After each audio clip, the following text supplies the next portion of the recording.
This is our video diary.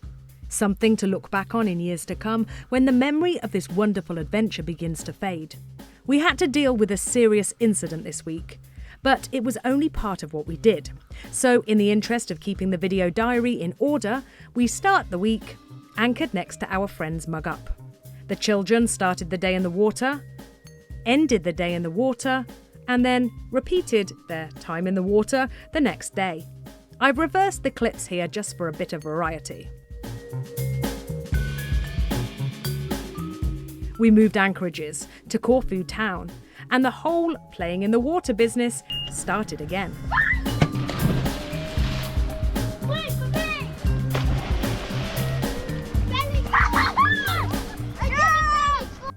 We did get some jobs done. I bought a kettle, European plug, so we changed it for a UK one. Had to get my 12-year-old son to talk me through it. What is the green and yellow one? He connects it to the earth in case the voltage gets too high. So that's the green and yellow? I'd rather go through the green wire than you. Okay, so that's the green and yellow. And then the red one's just the power coming in, and the blue one's the power going out. And then we have a fuse as well, which is in case the voltage gets too high, in case the current gets too high, the fuse basically just breaks, just burns up when the current gets really high to stop it, and just stops the current flying. So. See, that makes way more sense than calling them ground, earth and thingy. Right. And then we went off with Mug Up for an explore of Corfu town.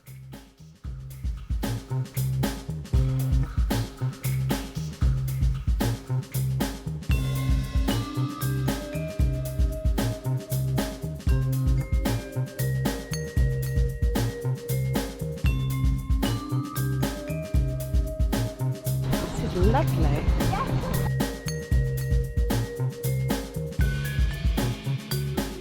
What are you liking best? The shade. The shade.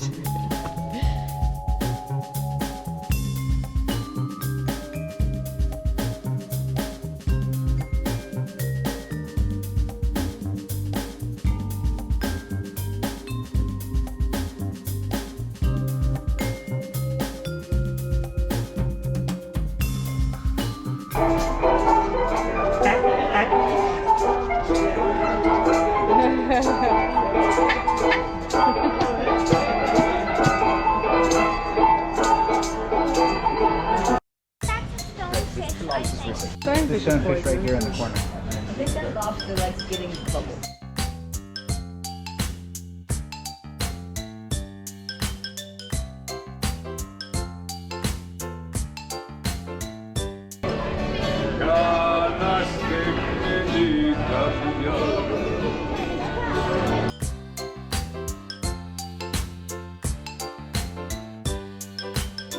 And they have like a film set.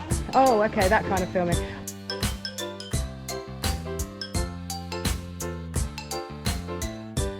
You bought a new monkey? His name's James.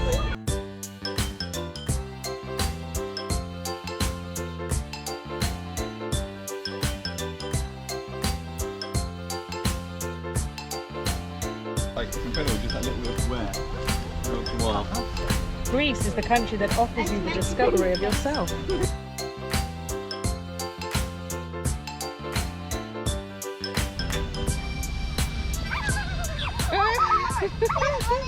Mom, he was running off his left. Must be like siblings.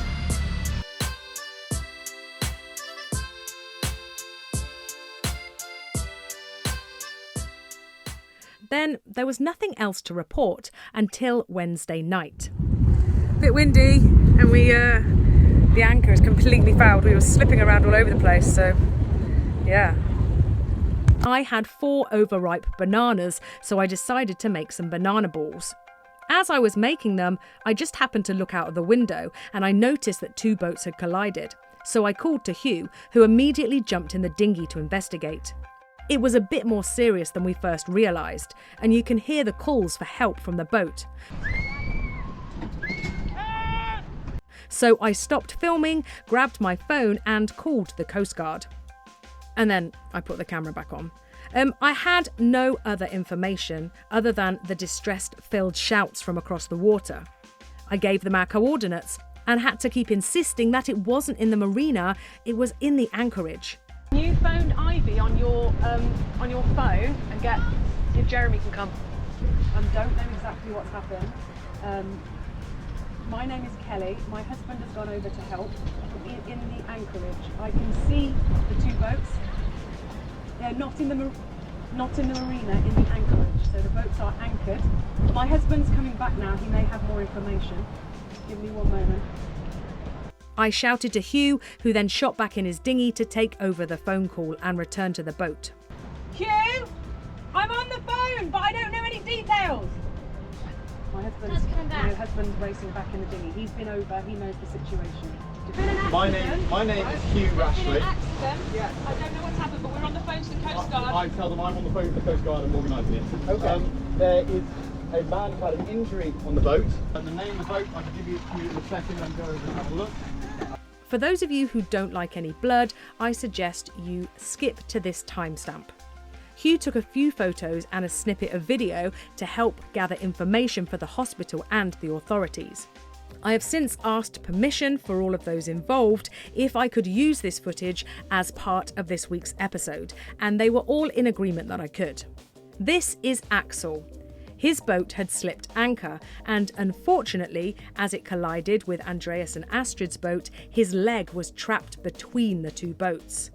His leg was crushed, his bone broken, and it pierced the skin. There was a lot of blood.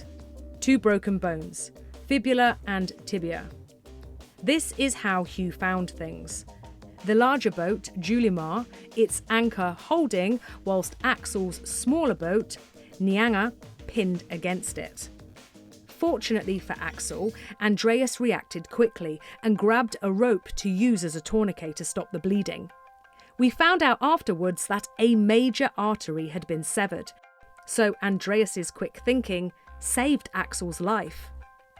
It was now a case of keeping him comfortable, stopping him from going into shock, working out how to keep the boats safe, stopping further damage, and waiting for the Coast Guard to arrive. But they were taking a long time. The majority of humans are good and kind and honest, and despite what the media claims, I have always found this to be true, especially the boating community. The kids and I watched as so many people went over to offer help. A multinational operation. No egos, just genuine people offering genuine help. As Teddy Pratchett said in one of his books, the one thing that makes humans different from animals is that they run towards a distress call rather than away from it. Included in the help ahead count was both a paramedic, Ulrich, and an emergency room doctor, Chris.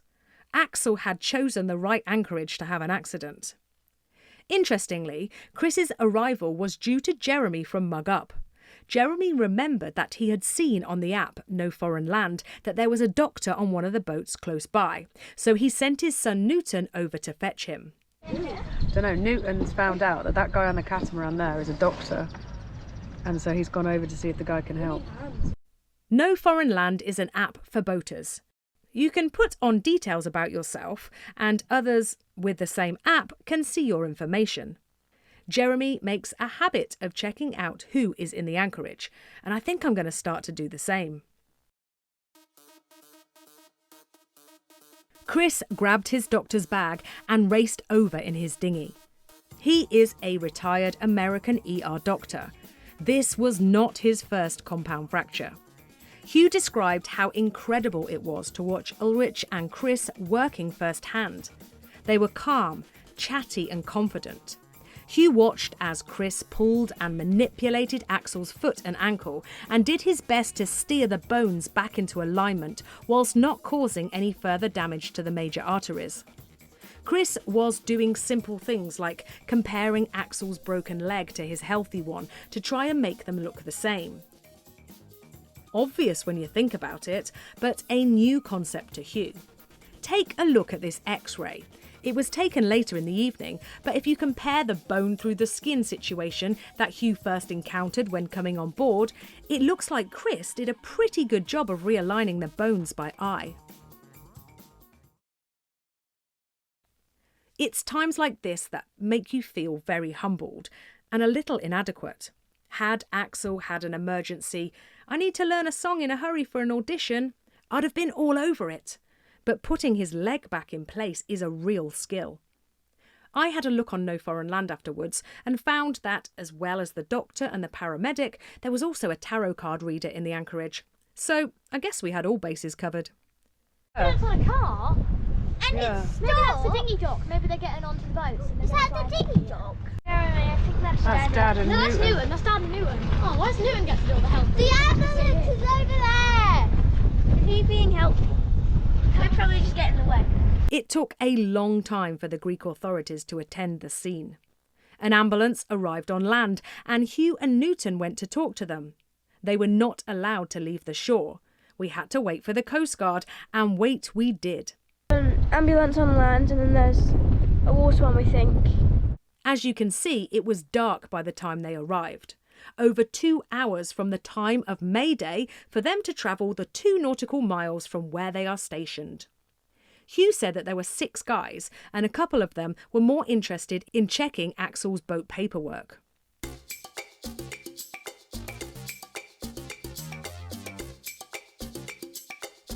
Axel was alone on his boat, his son having flown back that morning, so Hugh went with him in the ambulance to the hospital.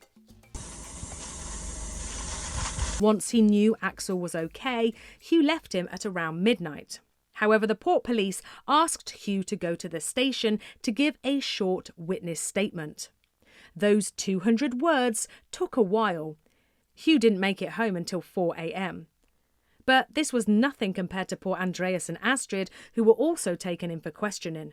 They didn't get to bed at all, not making it back to the anchorage until late the next morning. It is fair to say that we have formed a rather strong opinion of the Corfu Port Police. But to keep things simple and polite, Hugh just said they were all very nice, but not particularly efficient. And we'll just leave it there. After Axel had left the scene, the remaining helpers then worked in the dark to detangle the 2 boats. Hello, Axel. Okay, so just to update you, the police have requested that we move your boat to the small marina right next to the anchorage. The next day, and after getting permission from Axel and the port police, the group moved his boat to the local marina. Tilly's given me a lift. Let's come back onto the boat.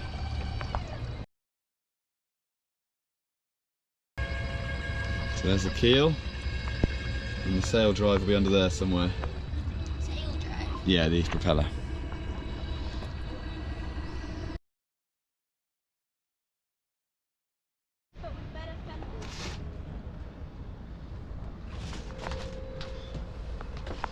So I've just stepped back on Axel's boat, and the evidence from last night is pretty strong. You can see there's blood everywhere.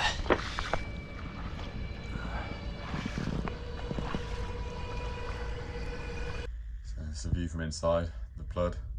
The blood on the window there. Last night I was running around here trying to find his paperwork, trying to find the lights, trying to get the engine switchable onable. Basically had a electric shut off on it, which we managed to sort out. But yeah, a bit different now. He's still got all the evidence of last night's pasta dinner. Anyway, poor man. The bilge is completely dry, sealed. We've also been in the engine room. It looks in great condition, well looked after, all dry. Everything about the boat seems safe and sound. Before they could move the boat, they had to detangle a line from around the propeller. Fortunately, as well as an excess of doctors, there was also a dive master in the anchorage. Cue Jeremy.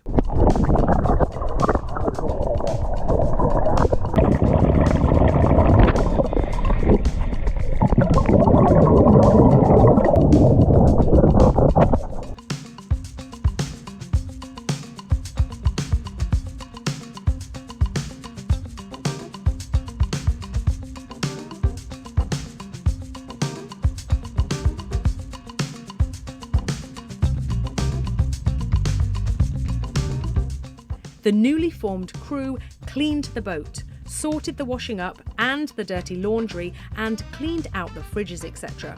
Basically everything that was needed to put his boat to bed for the time being.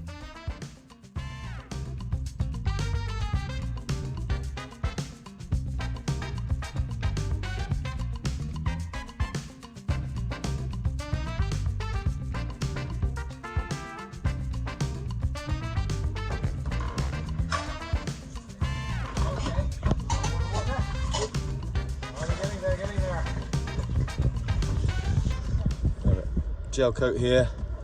This is more than gel coat. Yeah. Quite significant. We've got a broken winch and the rail mounts. Sorry, yeah, please. Thank you. The rail mounts are bent. So dinghy's tied down, foredeck's clear, boat's safe. Axel, get better! Get better! All right, mate. Boat's safe and you're safe, so we're all happy. Cool. Take care. Hugh was exhausted at this point, so Gillian took all the kids to the park and I set off to the hospital to take Axel his personal belongings. He asked me to sit with him for a while, which I was more than happy to do. He needed to process what had happened and I was happy to listen. Axel told me that although this had been such a terrible thing to have happened, he was actually really happy as he'd made so many new friends. There is even now a WhatsApp group entitled Get Well Axel. Every traumatic experience requires a debrief. Astrid and Andreas invited all parties over to their boat for a drink. Hugh and I arrived a bit later, but Jeremy was there at the start, and there were some really good points raised. So we asked him to debrief the debrief for us. So there was a bit of a debrief the next day. Everyone went for a drink on Andreas' boat and had a bit of a chat. Or was it the day after, it might have been? Had a bit of a chat about what had happened. Axel wasn't there, obviously he was in hospital. But I was late to that, I was too busy windsurfing and playing with the kids. Whereas Jeremy had a good chat with everyone. And by the time we arrived, it was sort of wrapping up, wasn't it? We had a debrief that talked about what to do what's different between first aid and what happens when you're out in the field, which would make a field first aid course very useful. And there's things that you can do if you're going to get help within 15 minutes or so that are good, but if it's going to be hours, the person's in a lot of pain if you don't do something. The bleeding was a compound fracture, so the tourniquet in that case was the correct option initially to make sure that the bleeding stopped, otherwise he could have bled out.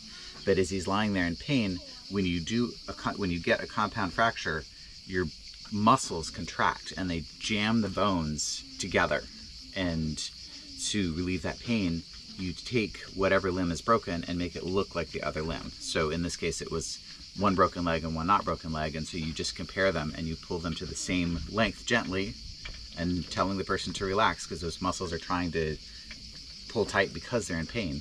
So you line up the muscles and you make them match, and then you splint it. So when we watched Chris do, because Chris, I remember seeing Chris like had the ankle and the foot and he was manipulating. Yes. And he was watching the good leg and whilst working on the bad leg. Yes. But was he also like trying to get Axel, because he was getting Axel to mess around with him? Was he trying to get him to relax and stuff as well? And... Right, he just kept telling Axel to relax because he was going to straighten his leg out, and then he was able to lay both legs together and make sure they were the same length, because being pulled too far would also hurt. Right. Okay. And so with them laid together, he could see, okay, we've lined them up, which means the nerves are no longer pinched. It also means that blood vessels aren't pinched. There's always that risk of a blood vessel being broken, so you're watching for bleeding to start again. But you're allowing blood to flow to the appendage that might otherwise have been cut off by the muscles and the bones being in the wrong place. Because that's what I was observing as well, was that in hospital when I looked at Axel's x-ray, the bones were, even though you could see the fracture in both bones, like a knife like straight through both of them, they were still almost in alignment. They were just like, really close to being aligned. But when you and I arrived on the boat, the bones were sticking out of his leg. So yeah, his leg was pointing his foot was putting the wrong direction. Yeah. So like Chris managed to achieve that. Yes. On the boat, which is incredible. Yeah. Right, and he said anything will work as a splint. So everybody was trying to find something approximately leg length, and they ended up using a pre-made item that is a splint out of a medical kit. They just needed 2 of them, and it took them a minute to realize they had 2. Okay, that was why, because we were running around. So there was a guy with a walking stick. We had a dinghy oar, and I was like, I've got some timber on the boat. We were just trying to find yeah, but in the end, that's what I was just trying to make a note on that, what happened. But So there's one piece on the boat is make the boats themselves are basically expendable, right? Don't make sure more damage happens to them, but get the person safe and stable. And where we were sitting, it was very uncomfortable, but we were stable. yeah, And then when everybody started trying to come up with plans on how to get the boats apart, it's not a static problem. The two boats were pegged together, and as soon as you move one, the other one moves at you. So there were a lot of ideas that were basically like, we'll back this one off and the other one will stay still, but it won't. With the wind blowing especially, as soon as you back one off, the next one moves, and it just causes chaos. It's a normal, definitely a normal thing. Like cars, you can say, okay, to get these cars off the road, we back one off and the other one will stay where it is. But because boats are subject to all the other forces, they move with you. and effectively as well, because the bowsprit was over the top of the coaming. So the bows, not the coaming, but the bowsprit was over the top of Axel's boat, and then the anchor chain was underneath. Yes. It was basically just sandwiched between the chain and the bowsprit. Yeah, it was a bit of a mess. But then every time we moved it, Axel's boat moved to follow. So, because obviously I'd left by then in the ambulance, but you guys, had the wind dropped by the time you got the two boats apart as well? Did that help a bit? Only a little bit. Okay. They still tried following. So how did you actually get the boats detached in the end? A lot of screaming. Okay. No. The Julie Mars, I can't remember the name of Axel's boat, so I'm just calling it Julie Mars. But Julie Mar backed up a little bit, and that put the two boats closer to being in line.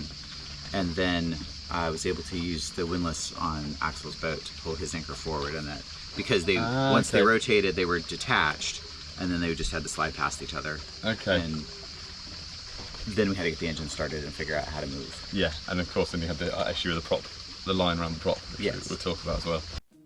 Axel has since been operated on in Corfu and then flown back to Germany for further operations. He's doing really well. We speak to him regularly on the phone. He says that this has caused him to look at life differently. You never know what's going to happen. He says you need to live life to your fullest and never take anything for granted. We have also seen Andreas and Astrid a few times as we have moved along the Greek coastline in the same direction. We also discovered that the storm that we were caught out in last year at Anchor, Andreas was also in the same anchorage. That's two major incidents that we've both shared. Maybe we need to be a bit wary when we next meet up. This was such a positive experience. So many lessons learned, so many conversations that were opened up, and so many new friends made. Humanity at its finest. I'm going to end with a quote from Gandalf. I think it's relevant, especially with world events being what they are. Some believe it is only great power that can hold evil in check, but that is not what I have found. It is the small, everyday deeds of ordinary folk that keep the darkness at bay. Small acts of kindness and love. And then things pretty much went back to how they were at the beginning of the week. Swimming, exploring, windsurfing, dinghy racing. What a week.